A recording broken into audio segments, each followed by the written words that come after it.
Une école barricadée, ultra surveillée, comme des stigmates de l'horreur. Ce 19 mars 2012, 4 personnes viennent d'être abattues devant le collège-lycée Ozar Hatorah. Les larmes, la panique, la sidération. Il est peu après 8 heures, le tueur au scooter a de nouveau frappé. Pierre Lasserie, président des parents d'élèves, vient de déposer sa fille. Elle m'a tout de suite appelé avec son téléphone portable et je l'ai appris directement par ma fille qui vivait la chose au moment où elle est arrivée à l'école. Elle me dit « Papa, on nous tire dessus, ne viens pas ». Elle était terrorisée.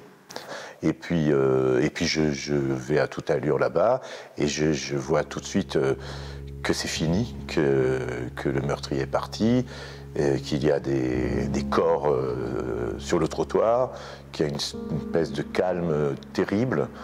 C'est une espèce de calme affreux, ces corps, puis j'avance dans la cour, encore des corps. Les victimes, Jonathan Sandler, professeur, ses 2 enfants, Arié et Gabriel, et la jeune Myriam, la fille du directeur. Le bilan aurait pu être encore plus lourd si l'une des armes du tireur, un pistolet mitrailleur, ne s'était pas enrayée. Il y a des élèves qui sont en état de choc, qui sont en état de sidération, qui pleurent. Il y en a d'autres qui sont dans une espèce de verbalisation, qui ont besoin vraiment d'expliquer, qui posent des questions. On entend des coups de feu d'un coup et on a eu tous très peur. La CPE et tout ça, on a appelé la police et les pompiers et tout ça. On était tous choqués. Aux côtés des forces de l'ordre, Pierre Lasserie visionne les images de vidéosurveillance. 13 ans plus tard, elles n'ont pas quitté son esprit. On voit ce scooter qui est là, avec une personne dessus, et puis les gens qui vont, qui viennent, et puis petit à petit ça se vide. Et alors, on a presque l'impression que ça ne va pas avoir lieu.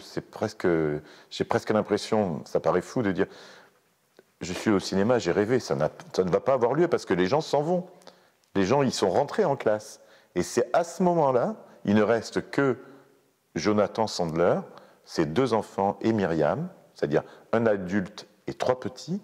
Et c'est ce moment-là que choisit l'assassin pour se mettre à tirer, mais avec une posture, j'allais dire, de cinéma, on l'a encore. Ils sont morts, c'est fini. Et ça, je trouve ça terrible. Dans une école de la République, comment dans une école de la République, on peut laisser faire ça?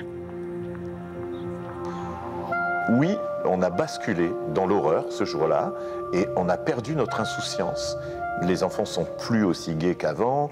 Nous-mêmes, on n'a plus cette décontraction. On a financé des portes et des grillages et des systèmes de vidéos. Et voilà, on a transformé les synagogues en portes de prison, quoi. On vit un cauchemar éveillé. Ce même 19 mars, Mohamed Merah est identifié comme le principal suspect des tueries de Toulouse et de Montauban. L'objectif est désormais de le capturer vivant.